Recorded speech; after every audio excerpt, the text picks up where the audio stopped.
Today, I'm gonna show you how to smoke a dino beef rib on the Ninja Woodfire Outdoor Oven. Let's get right to it.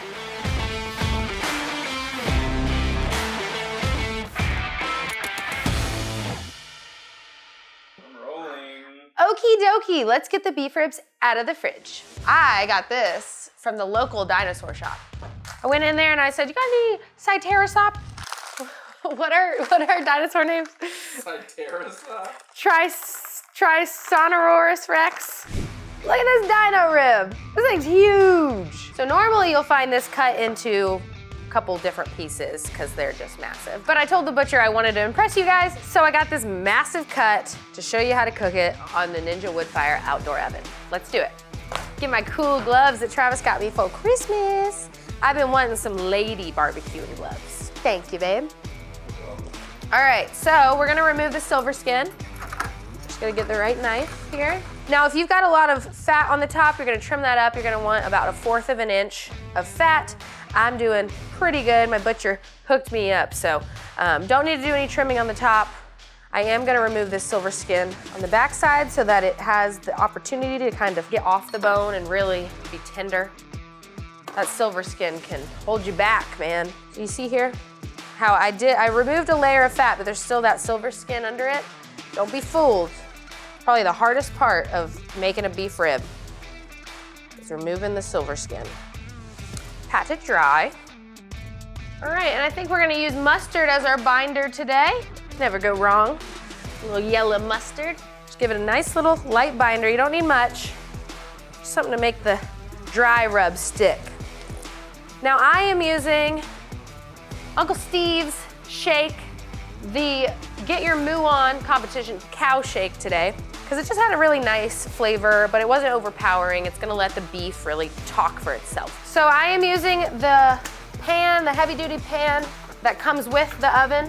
I'm gonna just use a little bit of pan for these racks so that it doesn't stick on there. And I'm gonna do bone down.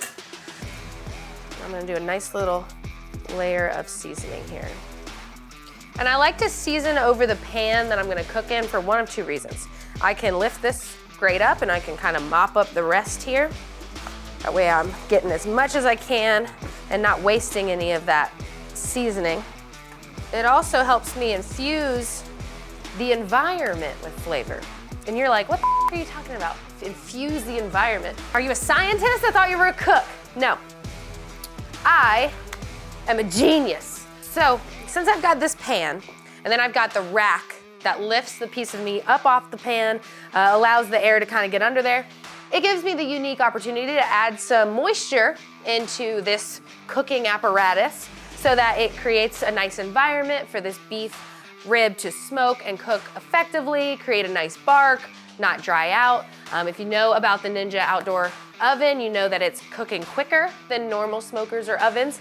So that means that you've got to really adjust for that with your cooking method. You know, things are cooking quicker, so you've got to lower the heat or add more moisture, you know, just to make sure your beef or whatever you're cooking isn't, you know, getting tough during that time. So we're gonna put this in the Ninja Woodfire Outdoor Oven at 220 degrees for don't know how long of a time it is, because I am gonna use a crazy concept digital thermometer. Just side tangent right now. There's been an absurd amount of people in my comments like, what if you don't have a digital thermometer? What if you can't read the temp? Like, what? How many minutes? You can't cook by minutes. Things are affected. Like if you live 500 feet higher above the ocean, your food's gonna cook differently. So like, get a digital instant read thermometer. I'm gonna put a couple links for some cheap, good ones below. I'm tired of the excuses like, well, what if I don't have a digital thermometer? You went to the grocery store. You got a big ass beef rib. You got some other things to go with the beef rib. You probably walked right on by that freaking aisle that has all the cooking accessories you might need. And you know what's on the wall? A $5 instant read thermometer. So if you can spend $25 on a piece of beef rib, if you can spend $6 on potatoes, if you can spend $4.50 on apple cider with the mother, you can get a $5 instant read thermometer and quit f***ing your meals up, and your family will thank you. Okay, let's move on. I've been trying to say that all year. All right, we're gonna put this in the oven at 220 degrees. I'm gonna use my instant read thermometer to read it, and I'm looking for an internal temperature of about 202 degrees. Should take 3 to 4 hours, unless the Ninja oven surprises me and cooks it faster. And I'm gonna be mopping and basting this in between the cook about every 30 minutes, just to keep some more moisture on that bark and create something really beautiful. Today I'm gonna be using these smoking pecan pellets. Smoking pecan themselves reached out, wanted me to try these. They're pretty cool. They're made from pecan shells, not just compressed wood like we're used to for pellets. So thank you so much for Smoking Pecan for sending these over and letting me try. I have enjoyed cooking with them. Let's use them here on the Ninja Woodfire. Gonna go ahead and fill the hopper up. Just one fill will do me for this cook. Nothing's in here right now. Hit the start button. Make sure the wood fire flavor's on. It is, it's going. We just wait for that to preheat and then we'll put them in. Whoa, that's a smoky oven. And it's as easy as that, folks.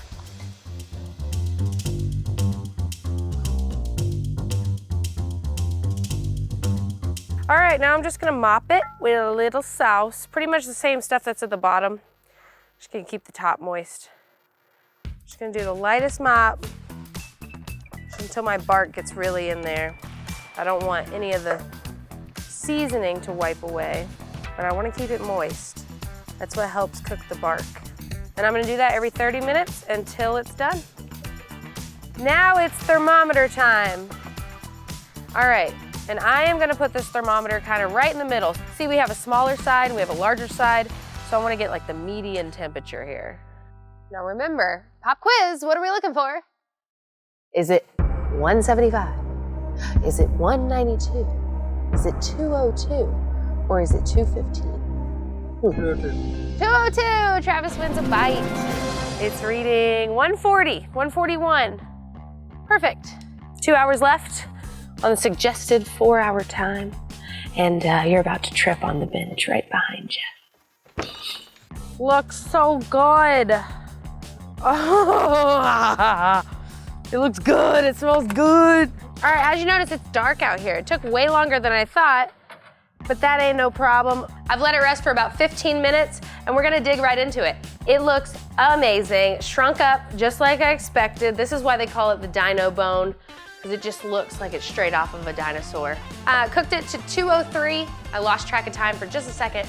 So 202 went over, but it's ready to go. I'm gonna pull it off the bone here. Beautiful, beautiful cut of meat, delicious bark, and let's make sure it's delicious on the inside. Ready? Mmm. Mmm. Mm-hmm. Mm-mm-mm. All right, quick overview. Salted overnight. Put a mustard binder on it right before it went in the smoker. Put some dry rub on it, put it in the smoker at 220 degrees until 4 hours passed, and then I bumped the temperature up to 275 degrees until the internal temp hit 203. It turned out to be perfect, amazing, juicy, crunchy, all of the above. I'm gonna put this over some mashed potatoes with a nice green vegetable on the side, and I've got myself a nice New Year's Eve dinner. So thanks for watching, and I hope you guys learned a thing or two. If you have any other questions, let me know, but enjoy your beef short rib. I will.